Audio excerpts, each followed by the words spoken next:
Good morning, everybody. Good morning. Good morning. Morning. Obviously, as Jeff would say, a ton going on. Why don't we start with Virginia and Washington with the latest on the president? Okay. So after a dizzying weekend of events that we all saw play out, the president this morning is at Walter Reed Meadows saying this morning that he is eager to return to a normal schedule. The decision will be made later tomorrow with the president and his medical team. This comes as this last night photo op that we also saw play out. Kevin Liptak's TikTok out there this morning, the president's board with the hospital, he himself deciding with Meadows and Scavino that he would do it, this small group of aides that are there with him. This trip came moments after he put out a video saying how he now understands the virus.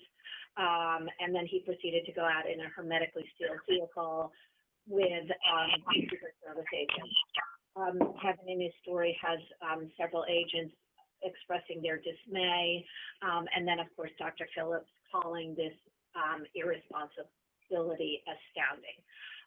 We are also faced with a slew of medical questions that are unanswered this morning. Laura will talk more about the medications that the president is on and what that means, but we have conflicting statements obviously from the doctors.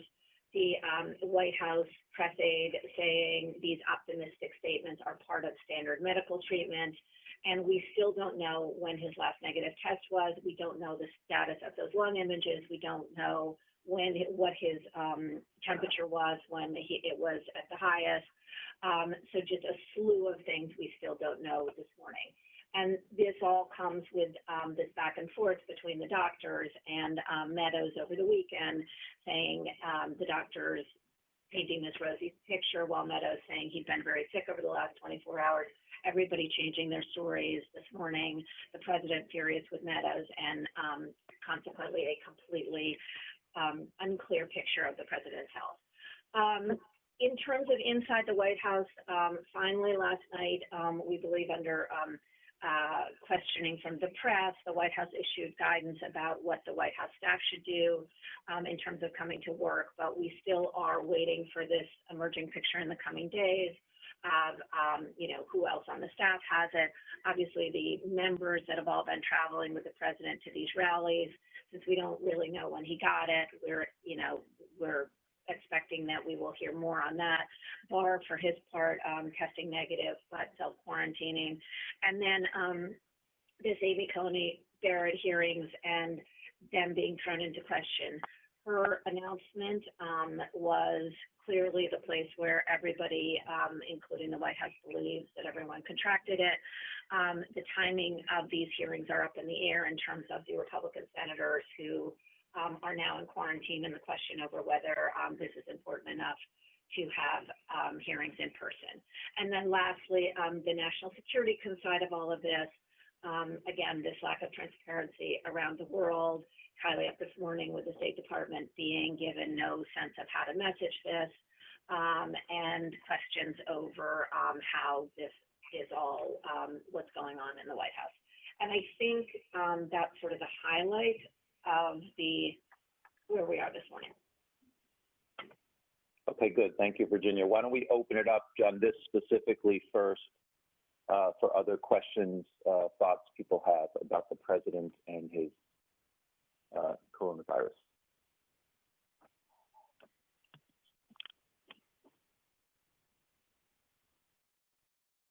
Anybody?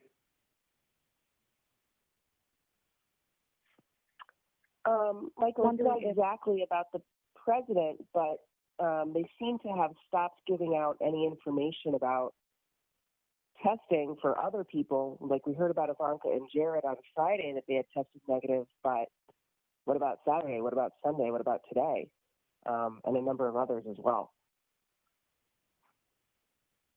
Yeah, so Maria, you make a good point. So I have questions about that too, about what some people have, like the Pences, for example, they've put out information about them having subsequent negative tests, but not for everybody. And I do think those are things that we need to follow up on today, that make a circle of all of those people who were in close proximity with the president. One other note on that is, how are other people doing? We've been very focused on how the president is doing. We've heard a little bit about how the First Lady is doing. But I was thinking about this morning when Allison was asking Governor Murphy of New Jersey about Chris Christie, who he said he'd spoken to on the phone, but wouldn't give any details about Chris Christie's condition or his potential what treatments. Now, maybe that he doesn't know. He said, I don't know about his treatments, et cetera. But as we know, Chris Christie has a weight issue and also asthma, which is why he put himself into the hospital. As far as I know, we've heard nothing about how Chris Christie is doing since he went into the hospital, or shortly after, when he tweeted out, I think, that I'm in the hospital as a precautionary measure. But I do think we need to have follow-ups on the circle of people around Kellyanne Conway and the senators, et cetera, and how they're doing. I think that's important to find out. And then also the people that have been in close contact. And by the way, Hope Hicks. So I've heard, again, maybe somebody has seen this and I haven't. I've heard nothing about how Hope Hicks is doing, who was the first person to be publicly announced as having the virus in this group. But also how the people are doing that so far, or at least as far as we know, have tested negative. What's the latest on their testing situation? Because we know sometimes it takes several days for the virus to appear in someone who may get a couple of negative tests and then a positive test and actually have the virus. So I do think that that's really important. And I'm just wondering if the White House's refusal to answer one of his last negative tests, does it have any criminal ramifications? I mean, there are a number of states who have charged people with a number of various degrees of charges, whether it's battery or misdemeanors or public endangerment, if they have taken a test and are awaiting the results and suspect they're positive, and then they go out with a mask. And in New Jersey, they charged a woman who took a test. She was a home health aide, but she suspected she might have it, and she took a test and she went to work. And they charged her with a number of crimes. And with the White House refusing to say when his last negative test is, and so many states having charged people with misdemeanors or battery, I'm just wondering why they won't answer that question.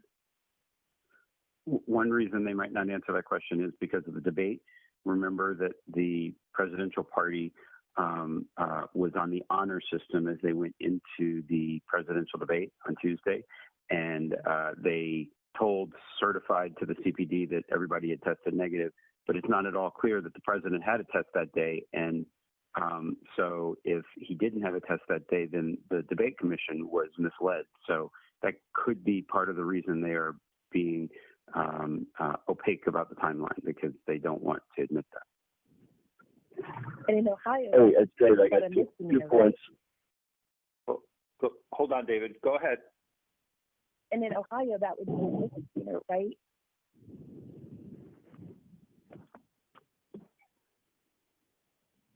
I mean, I don't know the answer to that, but somebody can certainly check on that. David, go ahead. 2 points, you said. Yeah. One, I think that the more interesting question with that is on exposed to civil liability. Especially maybe misrepresentations to get access to the debates, and someone else gets sick. And then secondly, I think that the dynamic that we just talked about is really more interesting, specifically to Senator Ron Johnson, who almost fits the exact profile, which is he was exposed, he knew he was exposed, he got tested and went to an event anyway. We might want to look more specifically at Wisconsin and those facts to see if there's any potential exposure for him there. Yeah, I agree that the timeline, I'm glad you brought that up, David. The timeline on Ron Johnson also begs many more questions. We have questioned them, I think, certainly on digital. But I do think that the Ron Johnson timeline also is fudgy. When he was tested, when he knew, should he have gone to that event, knowing that there was a possibility of that he was exposed. And then we should find out if anybody else at that event, if possible, has contracted the virus. Anybody that encountered Ron Johnson at that event, have they what's the situation with that? I don't know what contact tracing is being done there. Obviously, in New Jersey, they've had a difficult time doing contact tracing around the president's event at Bedminster. I heard someone yesterday also mention that the staff at Bedminster, obviously, there should be questions about whether or not the staff was exposed. Presumably, when the president was on property, the staff at Bedminster was taking care of whatever he needed there. So we've talked about the donors, but not so much about the staff, et cetera, at Bedminster. And then there's the whole question about Secret Service, which Kevin Liptak and also the Washington Post both have had excellent reporting on. And the fact that the Secret Service guys are men and women are speaking out now, raising questions about the president and whether or not he even cares about them one iota, I think is pretty interesting. These are the people who have pledged to give their own life to save the life of the president, and they're now questioning about the president's regard for their lives. I think that's an amazing story, you know, we should certainly keep on that. The one other thing I'll say about the president's test is we also don't even know really, and so many things have been fudged, but we don't know when his first positive result was, whether or not it was before he went to Bedminster or not. Did he have a rapid test on before the Bedminster trip? And of course, even still, the questions around his doctor saying 72 hours in that first briefing, which would have put his positive test back to Wednesday before he went to Minnesota, or maybe on the trip to Minnesota, and whether or not that is still even a possibility. We don't know any details about when his first, never mind his last negative test, we don't really know when his first positive test was. Those are all still questions that need to be really looked into. And in terms of the criminality of it, I don't think the president is going to be prosecuted in these cases, but as David said, civil litigation and other things could come into play as well. Just to add, not that, you know, again, we can trust everything they're saying, but they did say that his first positive test was Thursday. Right. Well, they said that in the correction, right, that the doctor was forced to put out after he said 72 hours. But if it was Thursday, was it before or after he went to Bedminster, right? So I think there's a question about that, Virginia. Even if it was on Thursday, and I'm not saying it might not have been on Thursday, but was it before or after he went to Bedminster? Because he could have had a rapid test during the day on Thursday before he went up there. So, you know, I think that that's still important. What else do people have about this?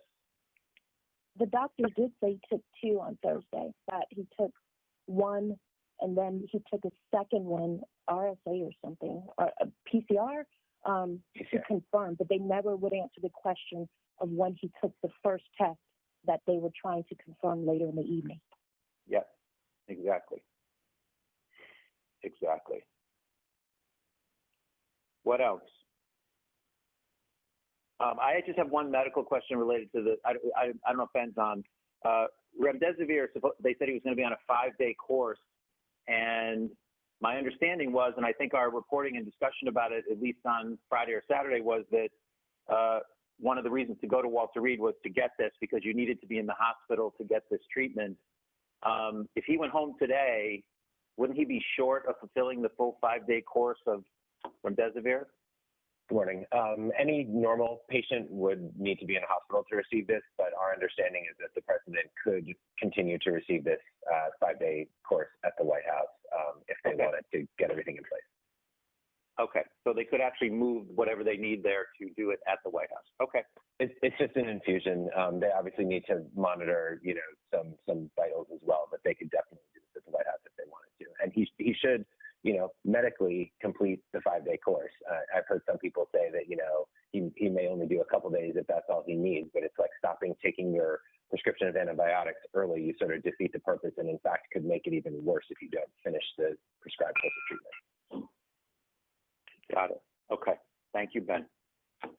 What else? Anything else on the president before we move on?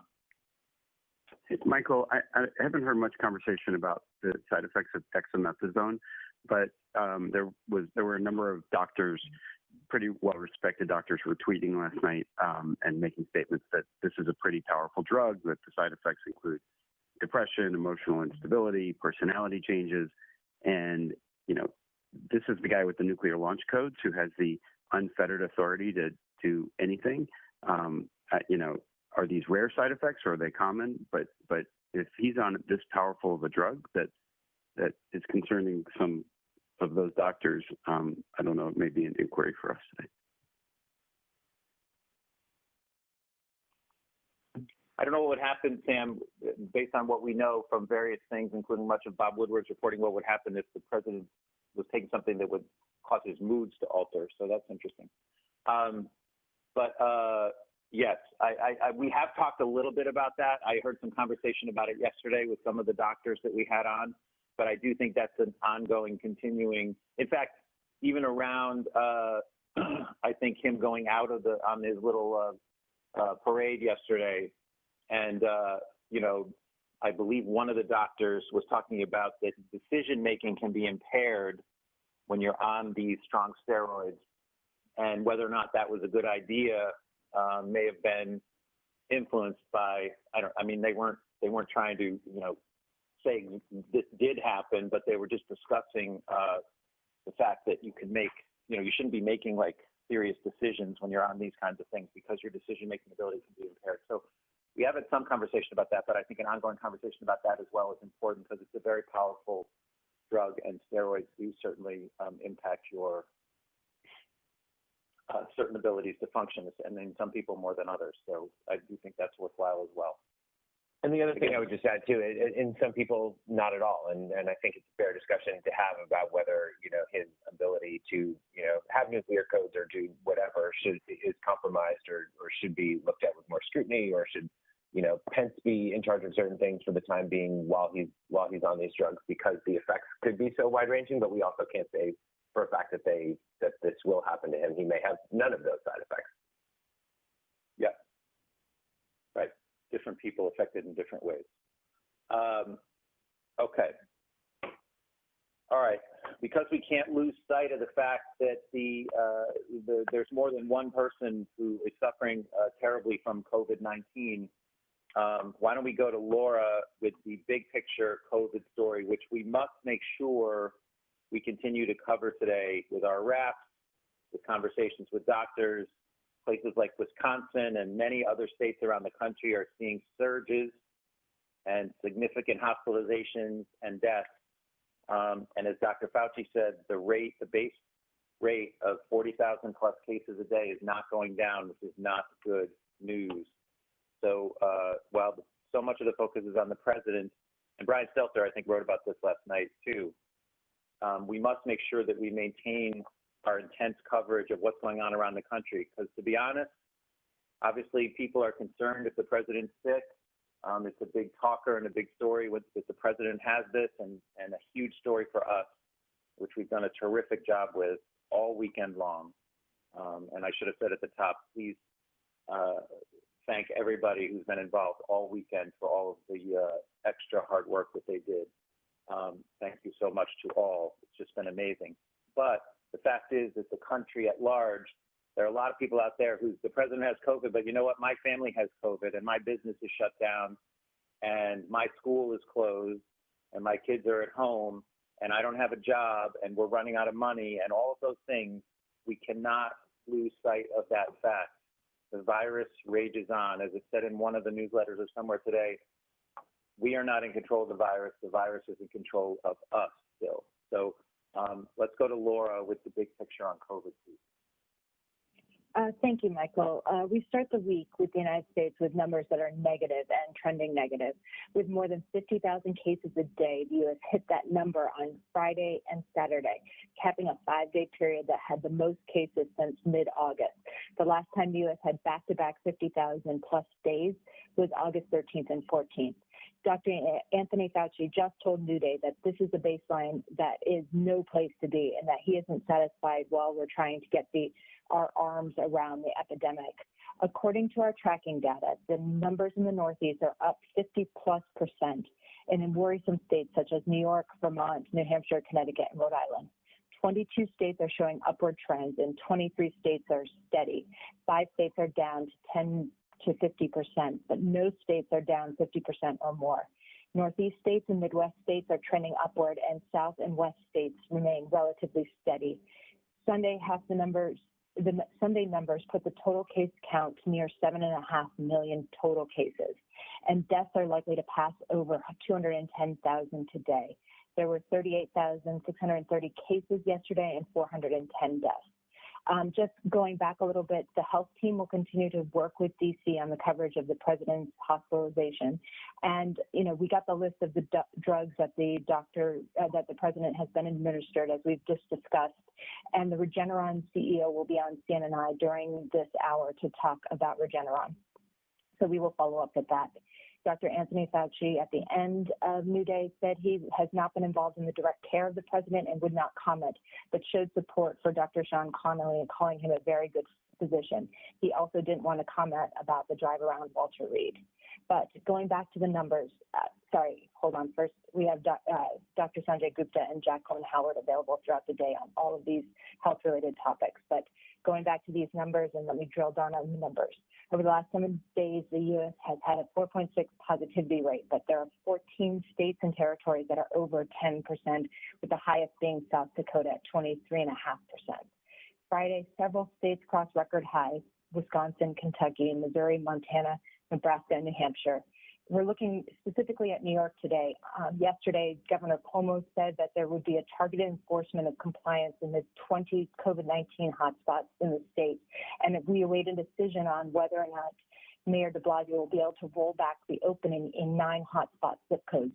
That includes non-essential businesses and schools. De Blasio called this an extraordinary problem. We also saw the NYPD issuing a memo for mask compliance and face discipline. Kentucky is another worrisome state. We'll be monitoring any new measures that Governor Beshear puts in place today in his stepped-up efforts for mask enforcement, as the state reached its highest number of cases during the entire epidemic on Saturday. We'll also be monitoring Wisconsin, which had record numbers of cases and also is deemed a very high COVID activity. We have Adrian Burtis on those angles. On schools, most schools are back about a month into classes, and there's various rules. There's also return to schools in various states. We have Diana Goldriga and Randy Kay available around those. And on football, we have the Patriots playing tonight in a rare doubleheader of Monday Night Football. We'll continue to monitor it. This comes after the positive test from Cam Newton on Saturday and a positive test on the Chiefs practice squad quarterback. And we also have social media lit up over the weekend when 20,000 fans were inside the stadium for Auburn versus UGA and didn't practice much social distancing or mask wearing. We have Andy Scholes available throughout the day. For the wrap piece today, you have Nick Watt, 4, 6, 8, and 10. And that's where I'll pause. All right, Laura, thank you very much. There's a lot there, boy. Let's open it up on, actually, you know what? Why don't we go around and then we'll open it up on the rest of the COVID stuff. So international COVID. Hey, Michael. Yeah, so most of our shows are all President Trump, but as you say, the virus rages on globally. So I'll just let you know some of those contributions. So Matthew Chance today has a good package with exclusive access to the Russian lab where scientists produce that Russian vaccine. They're defending against critics who say they cut corners. And interestingly, this morning, they called on the U.S. to reconsider using their vaccine on the heels of the president's diagnosis, saying he would not have gotten COVID if he had taken their vaccine. So Matthew's got that reporting. Oren goes to the largest hospital in northern Israel, which has moved its entire COVID treatment underground. Their infection rate is among the highest in the world per capita. Paris now at maximum alert level, which comes with heavier restrictions for 15 days. There are more worrying spikes across Europe, even in countries originally thought to be under control. So Melissa Bell has all of those details. The UK admitting it didn't report over 15,000 additional cases from September due to a technical issue. Really, this just comes back to the government's seeming continuing incompetence in the UK, as Boris Johnson warns the road ahead is going to be bumpy. So Scott has that. Over 400 million Chinese have taken domestic tourist trips for their holiday period called Golden Week. So some are taking it to mean China is back on track and has turned the corner, in contrast to the U.S. and parts of Europe. So Will Ripley has that line. And then lastly, I'll just end that we're watching the raging conflict in Armenia and Azerbaijan. NPW is focused on why that area is of strategic importance, and he keeps underlining the proxy war with Russia and Turkey's involvement as well. So that's what we have to offer today. Thanks. Penny, you threw a non-COVID story at the end there. All right, business on COVID. Michael, good morning. Dow futures up to over 200 points right now. Investors seem to be applauding improvements in the president's health as the White House is telling us. Christine Romans has been up on that. Trump's illness, as well as the weak September jobs report, clearly highlighting the urgency for further coronavirus stimulus measures. Perhaps fearing that downtrodden economy, the president tweeting over the weekend, writing that our great USA wants and needs stimulus, work together and get it done. Meadows just on Fox News saying that there is a potential for a COVID-19 aid deal. Obviously, the House has gone through the election, but could be called back if a big stimulus deal were to materialize. Probably won't happen, but could. And, Michael, as you mentioned, certainly reason to worry is millions of Americans continuing to be out of work, some evicted, many hungry. Moments ago, a survey of economists at NABE saying that the road ahead for the U.S. economy looking rockier. 52 economists cutting its forecast to 4.9% from 6.8%. Clearly worrying signs in the economy, as well as the fear of an uptick. And, as we talk about all of this, there is more pain on Main Street, the second largest movie theater chain in the U.S., announcing it will begin shuttering its more than 500 movie theaters around the country beginning on Thursday. Cineworld, the owner of Regal Cinemas, suspending operations of all these theaters, affecting globally upwards of 45,000 jobs. This comes days after the latest James Bond film, No Time to Die, also delayed until spring 2021. So a lot of pressure in the entertainment industry as well. Alison Kosik is up on that, and Frank Pallotta is doing a wider look for CNN Business on which theaters will be able to survive and basically what the future of the movie theater business is going to be post-COVID. And that's where we begin.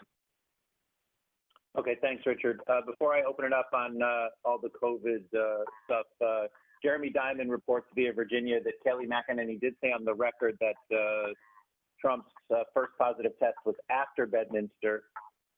So take that for what it is from Kelly McEnany, but they are on the record as saying that his first positive test was after Bedminster. So my note on that, again, believe that if it, hopefully that's true, that he didn't go to Bedminster with a positive test in his pocket, but that's what they have said. So, all right, let's open it up on the rest of COVID. Other thoughts? Hey, Michael, it's Ben again. So just a couple other things in the timeline what you just mentioned. We should obviously continue to push on the timeline of when he got that first positive test. The one thing I will say is, I think that they do get a little bit of leeway. I mean, no one would expect that they will announce that the president has COVID without doing that confirmatory test. So I do think they should go back now and tell us, and we should continue to dig on when that first positive test was. But I don't think that they necessarily should have been expected to announce it right after the first test until they got confirmation, because it's obviously a huge deal. And then just two other notes on the president's care.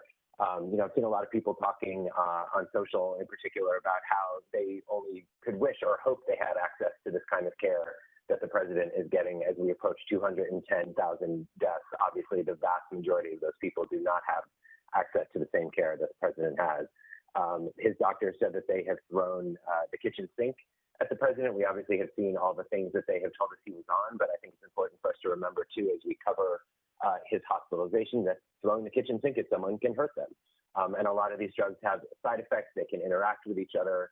We should continue to press on that reporting as well. And then lastly, just a word on how important it is to parse every single word that Dr. Conley and others say at these press conferences. We all saw, the first one where he said the president is not on oxygen now. We found out subsequently that he was on oxygen before.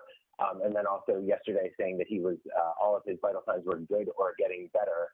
You can get an F on a test and then get a D- and you are good or getting better.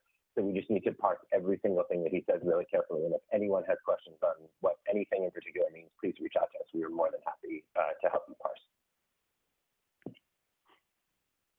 Yep, those are really good points. And just as an example of that and a way to handle some of this is the way Jake did with Sanjay after yesterday's briefing, where he said, look, this is how I hear that, but you hear that differently.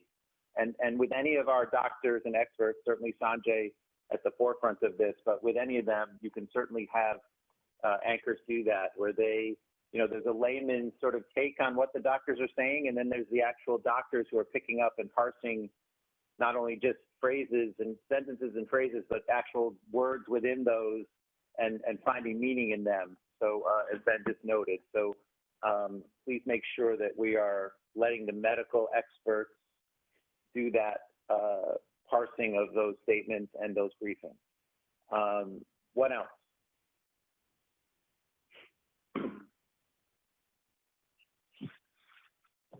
Anyone else on COVID?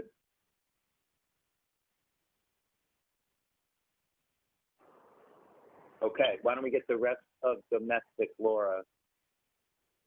Sure. So we just found out that the 26th named storm of the hurricane season, Tropical Storm Delta, has been named and will be headed towards the Florida Panhandle and Louisiana by the end of the week. We are also monitoring wildfires in the west.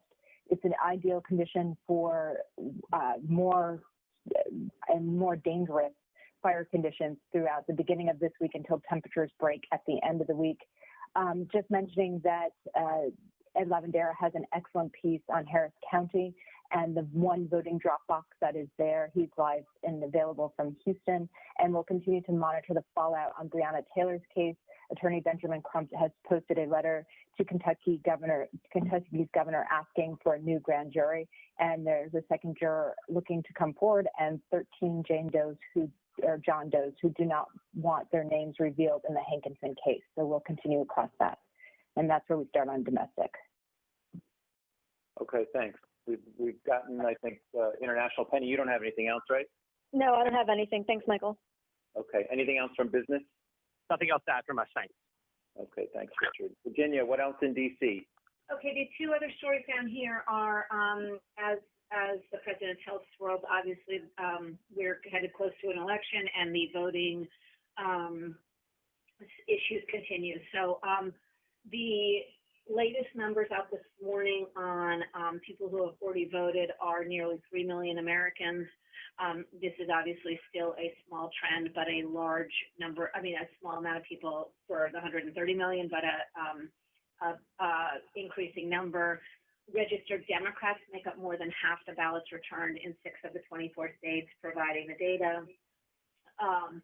And Abby will have the wrap piece today, and Pennsylvania, it continues to be ground zero in all of this with the appeal to the Supreme Court. Also, SCOTUS is back today for the first time since RBG's death. We expect a statement from the chief at 10 a.m. So we'll see what happens, what he has to say. This, as I referenced earlier, this Barrett nomination seems to be completely up in the air. McConnell is pushing hard, but these 3 Republican positives are putting the schedule in doubt, and he has sent the rest of the Senate home. So we'll see how all of this plays out today. And David's got politics. Okay. Before we get to politics, and obviously we've touched on the election is another story, obviously of huge significance that we need to get back to with a little more regularity in the wake of the what's been going on with the president, in addition to COVID across the country. Lots going on with all this voting stuff. Anything anybody wants to talk about before we get to COVID on any of these topics? Before we get to politics. Hey, it's Seidner. I just wanted to ask if you've discussed whether or not they have been doing all of the contact tracing, because this was a super spreader event and it could be spread into God knows how many communities if they're not doing contact tracing. Or have we heard anything about that? On which thing, Sarah? On the president and the sort of super spreader event that it appears to be at the Rose Garden.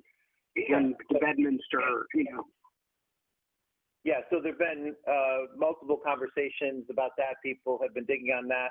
The White House has been, there have been multiple stories that the White House has not been doing proper contact tracing on any of this stuff. There's been focus as well on the New Jersey event, and the White House did turn over a list of 206 donors, I believe, to the state of New Jersey, but was not facilitating the contact tracing. New Jersey, I think, was left to do it on their own, if I'm not mistaken. And in the same way, multiple questions continue to be asked about whether or not the White House is doing contact tracing on the Supreme Court event. I don't know, Virginia, if there's any update on where we are on that, but. No, we're still working on it, but you got it right. Not to mention all the other, events that he did in the period of time we're unclear about whether or not he had. And Michael, I don't know, I can't remember if it was our reporting or the Wall Street Journal's reporting, but somewhere there's a blind quote from one of the aides that tested positive, where the president apparently said to that aide, "Don't tell anyone," which is like the exact opposite of contact tracing. Yeah. Yeah, that was in one of the newsletters, David, I believe, maybe from the Wall Street Journal. Yeah. Hey, Michael, it's Ben again. I just wanted to underscore one quick point around this for everybody, that just because someone tested positive first, please remember that doesn't mean that they have the virus first. It doesn't tell you anything without contact tracing. It doesn't tell you anything about who had it first, who gave it to whom, what the timeline of events were. So we should just continue to remember that as we cover these events and who's testing positive. Mm-hmm. And there's also been stories this morning, and this relates to this in a way, that Mark Meadows' ineffectual communications or complete lack of communications with the White House team as to what they should do, what they should know, contact tracing not being done. Someone was contrasting it to the First Lady's person and the Vice President's person, I believe it's Grisham and Mark Short, taking charge and letting their people know what was going on and telling them to stay home and saying to do this and that and get tested if necessary, and here's what you should know in case you were in contact with these people. Whereas Mark Meadows, for the White House staff and team, has done none of that, or at least didn't do any until, I think Axios claimed, until they contacted them and said, what's the deal? And then they did send out an email. But there's certainly been lots of questions raised about Meadows leading the White House's coordinated effort to corral this. And I think those questions can continue to be raised. He's attached himself to the president, sleeping at Walter Reed at least Friday and Saturday. I don't know about last night.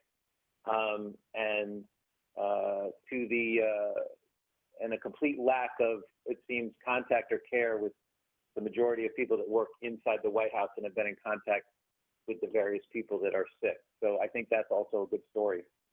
And as Sarah said, was this the super spreader event? Was it something else? We don't know.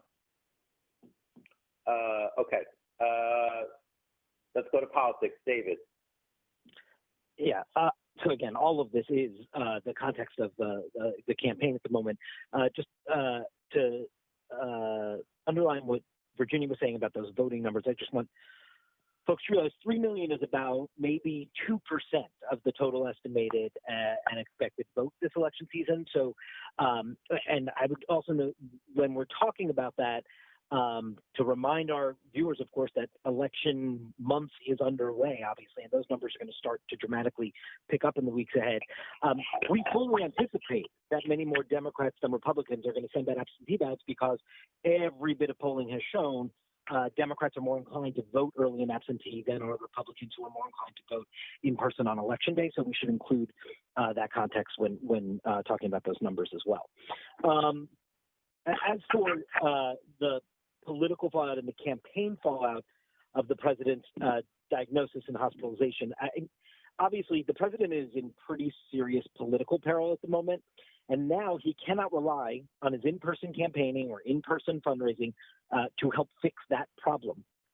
at the moment. The PR, branding and packaging that the campaign put out over the weekend around this is this notion of Operation MAGA. That's sort of how they're branding the path forward at the moment without the president, with Pence and Trump's family and all their high-profile surrogates, or those that don't have COVID, are fanning out across the country in robust campaign schedule.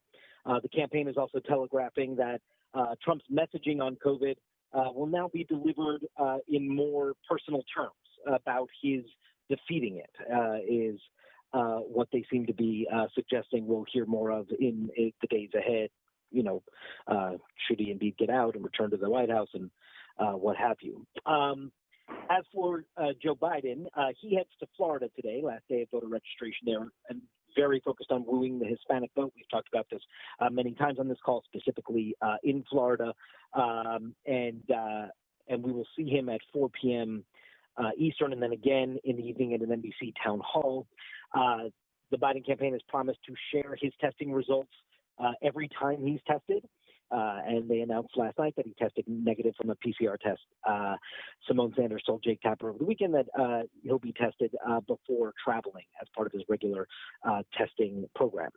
You saw on Friday the Biden campaign announced that they were taking down negative ads. The Trump campaign is calling BS on this.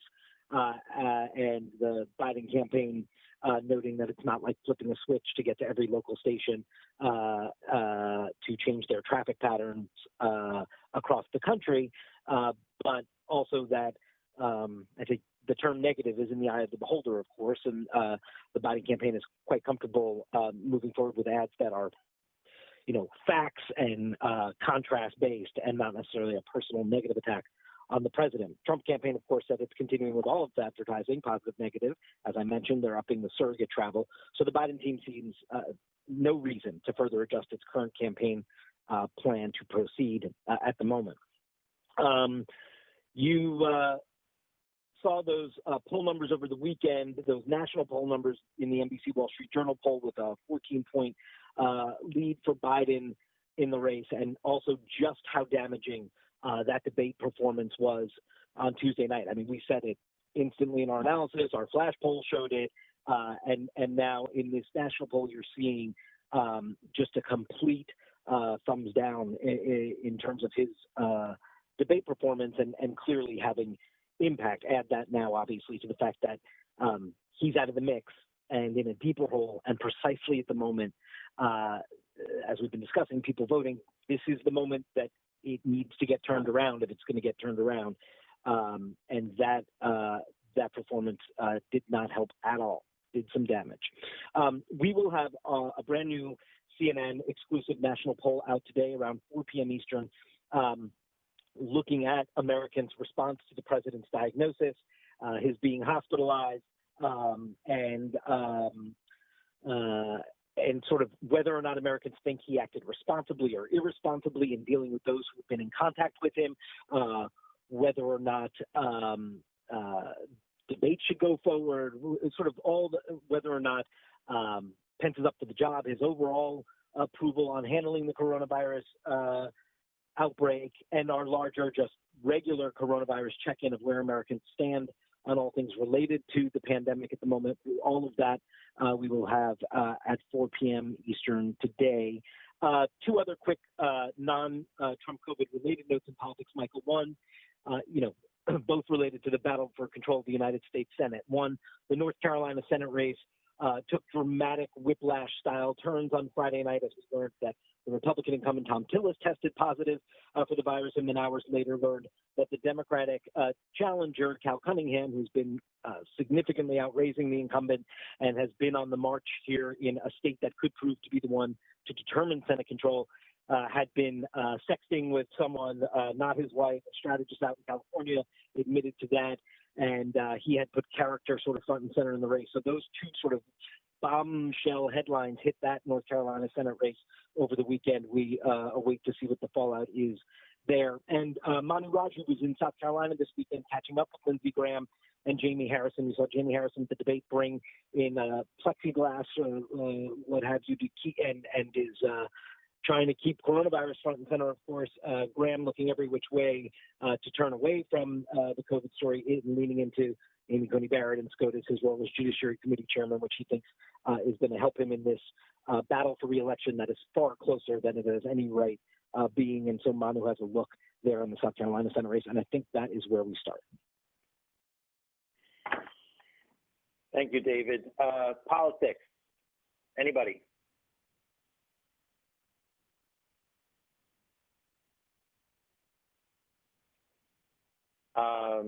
Anyone on politics? Two little things. I've just been interested in how there's been like next to no peep from the Trump campaign about how September fundraising went, while, you know, Biden's people had a note out at like 12:01 a.m. on how amazing it was. I just was wondering if David has heard anything about that. We don't have final numbers from either campaign yet. They have to report on the 20th of the month. Obviously, we have reporting that we put out that the Biden campaign exceeded in September their gangbusters August, and we know that the Trump campaign has been having fundraising issues. This is also part of the problem of the president being off the trail and not being able to do in-person fundraisers. But we don't have numbers yet, the hard numbers from either campaign yet. Okay.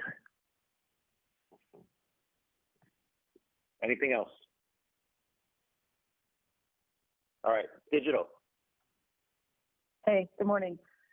Let's go all the way back to Friday for one moment. We had 49.7 million uniques. Let's call it 50 million on Friday, and then 36 million uniques on Saturday and again on Sunday. So audiences are with us in massive numbers.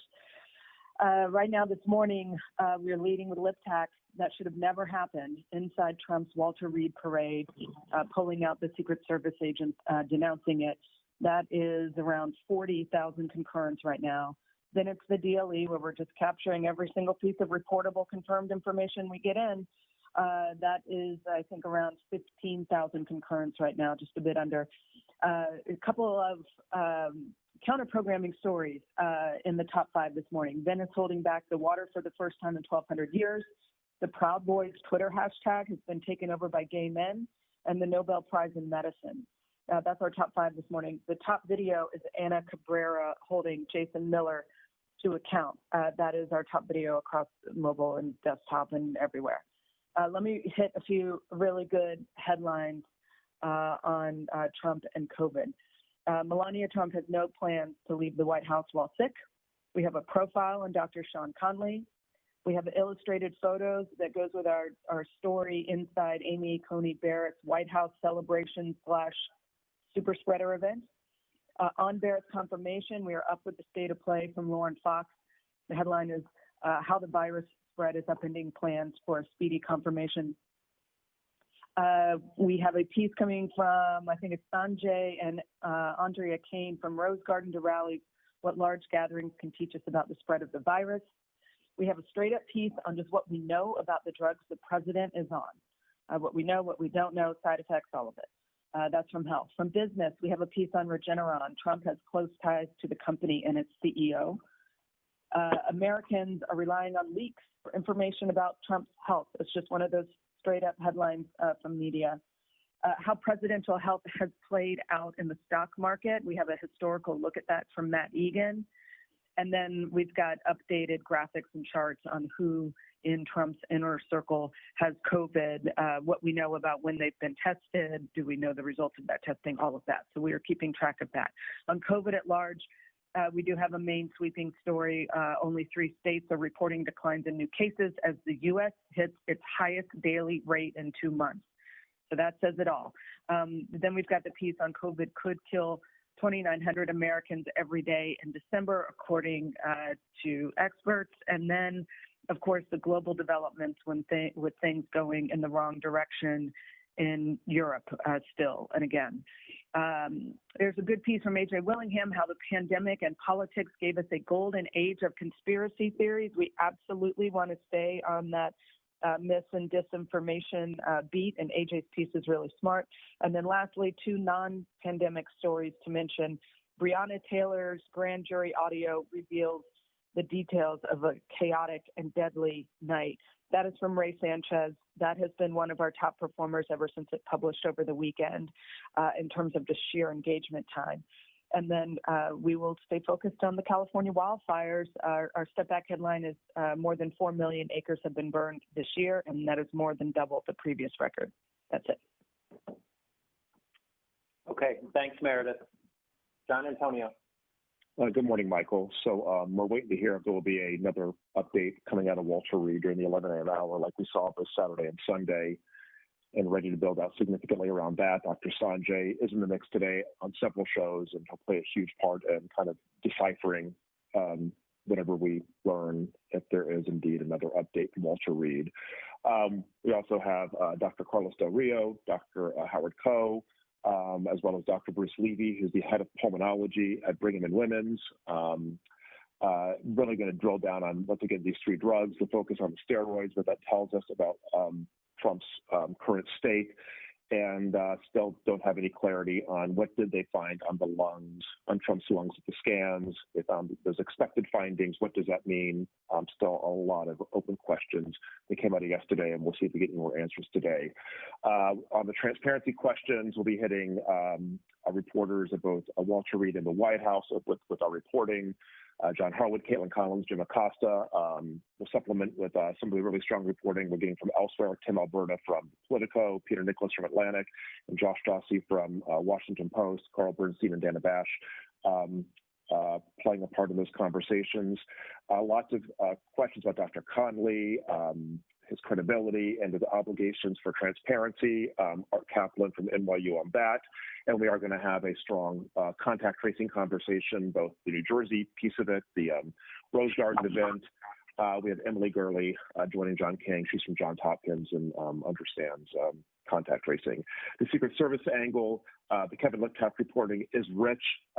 Jessica Schneider is going to handle that for us, and we do have a number of bookings out on that.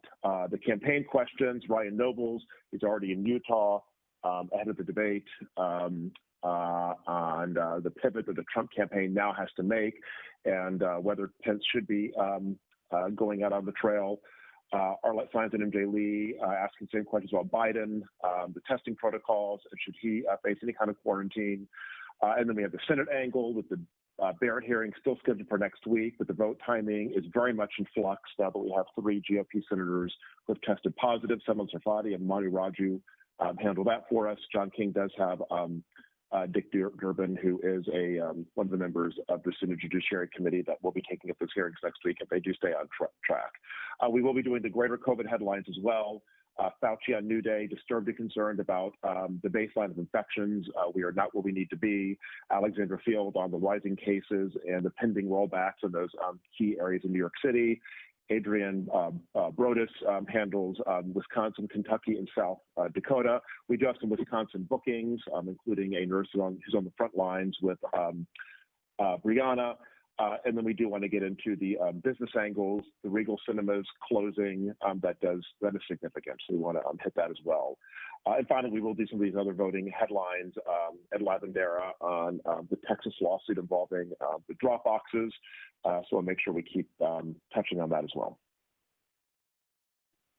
Okay, thank you, John. Washington. Morning, Michael. So the legal pickup at 3 o'clock. We've got Caitlin from the White House, Jeremy at Walter Reed. We'll get any updates from the hospital, of course, as well, and Dr. James Phillips joins us. Also, maybe looking at Trump's drug treatment, Dr. Adam Jarrett of Holy Name. They were the first in the world to enroll a patient in the Regeneron trial, so he's good on that sort of thing. And then Seema Yasmin is in the mix as well. On the campaign, Arlette with Biden, Nobles with Pence, and then that Manu piece that was mentioned with Jamie Harrison and Lindsey Graham in South Carolina. And Abby Phillip has our voting wrap piece in the 3 o'clock hour. And at 4 o'clock, we're waiting, and we'll see about Biden. He's scheduled to make remarks at 4. But as mentioned, David Chalian with the new CNN poll, and Nia Malika Henderson, Sunman Kim, among people offering analysis. And then Caitlin has a donut at 4, Sanjay, of course, live. And then Nick Watt has our coronavirus wrap, Dr. Mark Rupp there, and we've got Governor Phil Murphy as well in the back half. And in the Situation Room, we'll obviously be tracking all the developments with the president's condition as he's demanding to get back to the White House. Will he be released today? Will any of these questions about his tests and treatments be answered? The fallout from last night's joyride and the risks to those involved? And will we learn anything more about others from that Rose Garden event, whether anyone else tested positive, or the conditions of those who have already tested positive, Chris Christie and others? We'll also see if we learn anything on the Hill side of things with the Barrett hearing. We'll watch Biden back on the trail as well at 4 o'clock, see what the tone of that event is. We have Bob Woodward booked. He's back with us today. And we'll also follow on that new exclusive polling David mentioned that comes out at 4 o'clock on the president's diagnosis. We'll obviously be following all the latest trends with COVID as we're approaching 210,000 deaths and nearing 7.5 million cases, things continuing to trend in the wrong direction with these new resurges in the Northeast and the Midwest. We'll have the Nick Watt rap piece, and then we'll also have the Abby Phillip voting rap piece mentioned, and that's where we're starting. Okay, thanks, Em. Does anybody have anything else for today? Michael, it's Ben one more time. So we've had tons and tons of sound over the last few months of people warning about a twin-demic this fall and winter when flu season gets underway, and the potential. I think it was Redfield who said that this could be the darkest winter in American history from a public health perspective. It is now the first full week of October. Flu season is officially here. Fauci has talked about this before, about how we needed to get down to a lower baseline before flu season started. That period is now officially over. We are in flu season, and sort of buckle up and here we go, because we've lost now the ability to get ourselves down to a lower baseline, and this is the beginning of flu season. So no one can predict with certainty which way this is going to go, but all signs point to not great. So my 2 cents on that: get a flu shot. Ben, just one question though: is there still some people have thought, because people are being more careful than they generally are, at least in some places in the country, that might help dampen the impact of flu, because people are wearing masks and social distancing in many places? Is there still? I think that's absolutely fair, and I think in places like Australia, for example, where they have their flu season during the summer before ours, they saw a virtually non-existent flu season. But I think it's fair to say that Australia took everything, a lot more seriously than we did here. People spend a lot more time indoors and together. I think, COVID fatigue is a real thing, and so I would say personally, I do not expect that this will necessarily go the way that it went in Australia. I hope certainly that there are some mitigating factors and we see a bit of the easing burden, but once people get sick and need hospitalization, don't forget how many tens of thousands of people die from the flu every year in this country, how many hundreds of thousands need to be hospitalized. It just does not look great, and this is the official start of flu season. Yep, thank you, Ben. Get a flu shot. Anybody have anything else? All right. Thanks for bearing with such a long call. Obviously, a lot of important stuff going on.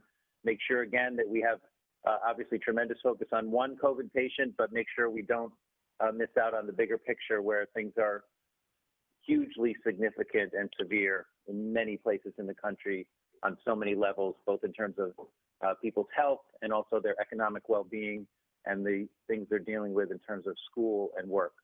So please don't lose sight of the bigger picture. Thanks very much, everybody. Have a great day.